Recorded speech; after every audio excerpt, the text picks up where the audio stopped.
tu crois manquer de confiance en toi, eh bien laisse-moi te dire que ce n'est pas le vrai problème.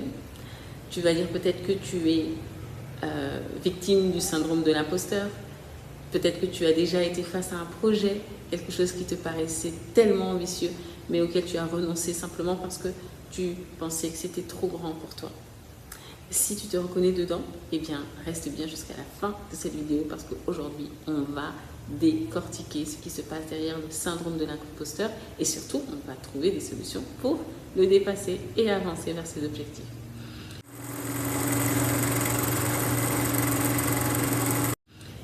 Bonjour, je suis Audrey et ici on parle d'identité et plus précisément de l'alignement identitaire qui rend le succès, le bonheur, la réussite inévitable.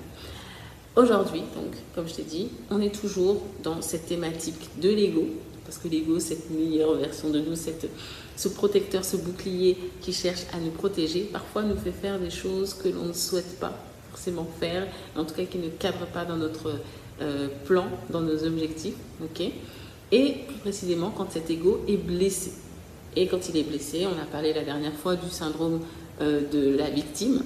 Ben là, aujourd'hui, on va parler du sauveur, parce que parfois, quand on a été blessé, on a besoin d'exister, et pour cela, on prend une posture de sauveur. Donc, on est face à des personnes qui, souvent, pensent beaucoup aux autres, mais ne savent pas penser à elles-mêmes. Quand on leur dit, ben, et toi, qu'est-ce que tu voudrais? Elles ne savent juste pas ce qu'elles voudraient, parce qu'en réalité, ce qui se passe derrière, c'est qu'elles aient envie, secrètement, d'écrire un livre, de lancer leur business, de faire de grandes choses, en fait, elles se disent tout simplement, c'est pas fait pour moi. Elles se disent même pas, je suis nulle, parce que effectivement, quand on parle d'estime de soi, il peut y avoir l'estime de soi basse et instable de personnes qui se disent que je suis nulle, je vais pas y arriver ou quoi que ce soit. Là, on est dans le profil des personnes qui se disent, ce n'est pas fait pour moi. Alors vous imaginez bien, j'imagine bien, tu as une idée qui te vient en tête, l'idée te vient. Et tu te dis que c'est pas fait pour toi. Mais à ton avis, pourquoi est-ce que l'idée est venue si c'était pas fait pour toi? Tu vois, ça paraît fou quand même quand on y pense. Donc, l'idée vient, toi tu te dis ça, ou alors tu minimises, tu te dis je le ferai quand les enfants seront partis, ou dans 3 ans, ou je me donne 5 ans, ou la dernière fois il y a une personne qui m'a dit voilà, je voudrais faire quelque chose en fin d'année 2028. Et je me suis dit mais pourquoi pas maintenant? Donc soit on minimise, soit on procrastine, soit carrément on renonce à notre rêve. Et comme je l'ai toujours dit, les cimetières sont remplis de personnes qui avaient des projets, des rêves, mais qui ne les ont pas mis en évidence, en action, qui ne sont pas passés à l'action et qui sont repartis avec ça. C'est tellement dommage parce que quand on reconnecte tout ça à la mission de vie, eh bien on voit qu'on est fait pour quelque chose et quand une idée nous vient, eh bien, on doit faire confiance à cette idée et on doit porter notre idée. On doit donner le meilleur de nous-mêmes pour faire en sorte que, au mieux, ça marche. Au pire, on aura essayé, on peut peaufiner, on peut essayer de corriger certaines choses, mais au mieux, ça marche et au mieux, on arrive à réaliser de grandes choses. Parce que rappelle-toi que le but ultime, le besoin ultime de l'être humain, c'est se réaliser. Et pour ça, bien sûr, on a besoin de confiance en soi. Donc, quand on est cadenassé dans une estime de soi basse et stable, eh bien, il y a 2 solutions. Soit on a des personnes qui forcent, donc qui ont tendance à dominer les gens, ça on le verra lors d'une prochaine vidéo, qui cherchent à se prouver à elles-mêmes qu'elles peuvent réaliser des choses, alors que foncièrement elles pensent que c'est pas possible, ou soit on va avoir d'autres types de personnes qui, elles, carrément se disent que ce n'est pas pour elles. Alors, pourquoi est-ce qu'on parle du syndrome du sauveur? C'est parce que quand on a des personnes qui sont dédiées pour les autres, qui font de l'humanitaire, qui dévouent leur vie pour les autres, eh bien souvent, ce sont des personnes qui ont carrément renoncé à leur projet parce qu'elles pensent que ce n'est pas pour elles. Mais le problème de ça, c'est qu'au bout d'un moment, ça bloque. Soit la personne, elle va à un moment péter un plomb, soit elle va tomber malade, soit elle va devenir, comme je l'ai dit, persécuteur. En tout cas, quelque chose ne va pas fonctionner comme il le faut parce que à la base, il y a quelque chose qui ne tourne pas rond. Donc c'est la raison pour laquelle il est important de s'écouter et qu'on ne peut pas devenir une autre personne que la personne que l'on est. On ne peut pas faire des plans sur une version de nous qui ne correspond pas exactement à qui nous sommes. Et c'est ce que je vois beaucoup en séance. Et c'est ce que je vois aussi, d'ailleurs j'en profite pour parler de ça, le programme Reset Your Mind qui permet justement de travailler sur tous les blocages que rencontrent les entrepreneurs. Avec ces centaines de personnes que j'ai eu l'honneur d'accompagner, eh bien, j'ai pu identifier les blocages les plus récurrents et voir comment est-ce qu'il était possible de les dépasser. En fait, là, l'idée, c'est vraiment de se dire qu'en 30 jours, sans thérapie, eh bien, tu fais le point sur qui tu es au jour d'aujourd'hui et qu'est-ce que tu dois garder et qu'est-ce que tu dois laisser. L'idée, c'est vraiment de faire un reset pour pouvoir réinstaller les bons programmes, ceux qui vont te permettre d'avancer et d'aller un peu plus loin vers tes objectifs. Donc, toutes les informations sont en description. N'hésite pas à y aller. Et c'est vraiment un programme, mon programme signature du moment qui te permet d'avancer et de savoir exactement ce dont tu as besoin pour propulser ton activité. D'accord ?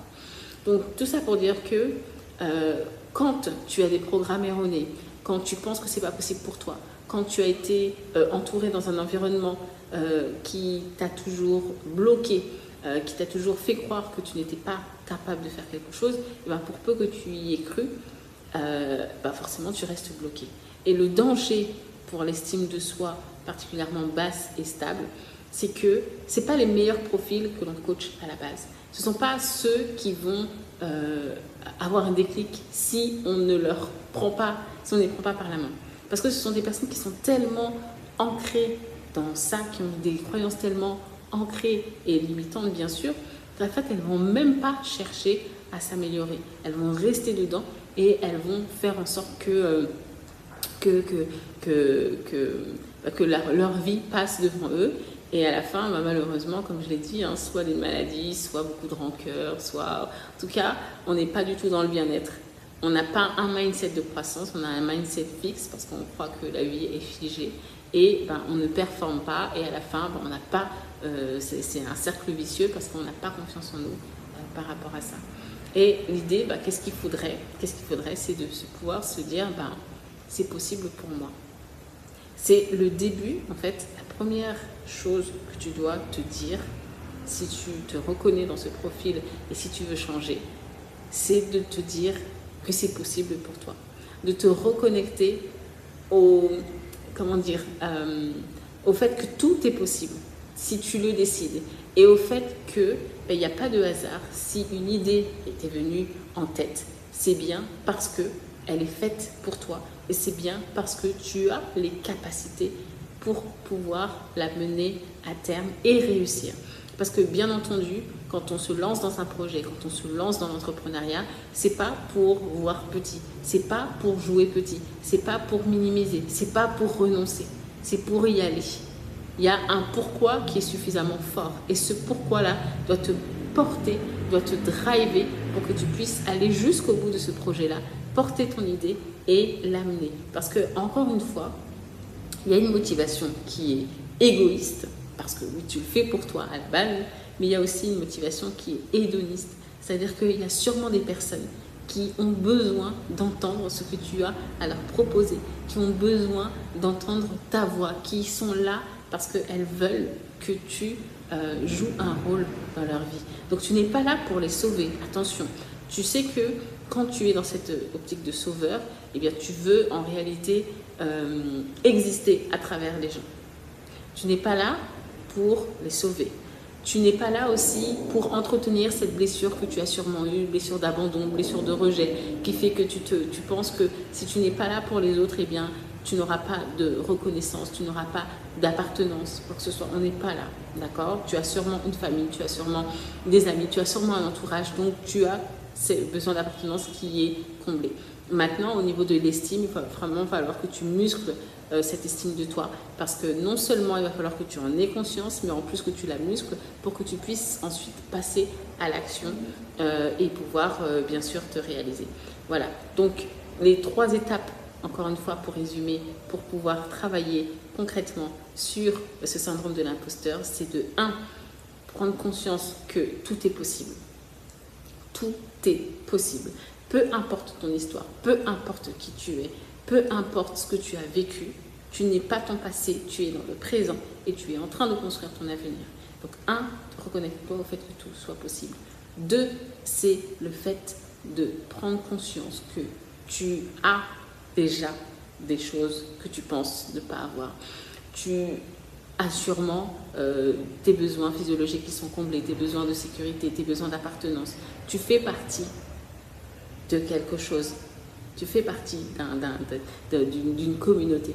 Et c'est la raison pour laquelle, petit aparté, en Afrique, on appelle les gens tonton, tata, cousin, cousine, parce qu'en fait, on leur redonne une place, on leur redonne un statut, une posture, d'accord? Et 3, te dire que, en fait, la nature a horreur du vide. Donc, si tu n'y vas pas, un imposteur viendra et prendra ta place et te laissera avec tes regrets. Donc, à toi de choisir. Soit tu choisis la difficulté de travailler sur toi, soit tu choisis la difficulté de voir d'autres personnes qui sont parfois moins qualifiées que toi, moins compétentes que toi, et qui sont parfois peut-être même qui ne disent pas les choses comme tu devrais les dire, ou qui ne disent pas les choses tout court, prendre ta place et rester là à pleurer. Voilà. Donc, ton ambition doit être plus forte que tes peurs. Ton ambition, tu dois l'écouter et tu dois faire en sorte d'aller jusqu'au bout parce que tu es là pour ça. Voilà. Donc j'espère que cette vidéo t'aura plu. J'espère qu'elle t'aura donné des outils pour pouvoir commencer à travailler sur toi.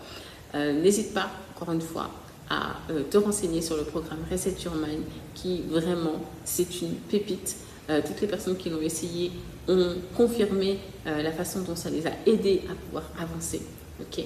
Donc ça, et si tu veux aller plus loin, tu as aussi tout en description. Ce sera un plaisir pour moi d'échanger avec toi. Voilà, et bien bonne suite de journée en fonction du moment où tu regardes cette vidéo. Et je te dis à très bientôt pour une prochaine vidéo. On parlera encore du syndrome du sauveur, mais pour montrer qu'en réalité, ça ne sert à rien de se considérer comme un sauveur. Et oui, on pense qu'on est un super-héros, mais en fait, pas tant que ça. Donc, reste bien connecté et je te donne rendez-vous dès la semaine prochaine pour une nouvelle vidéo. Bye bye!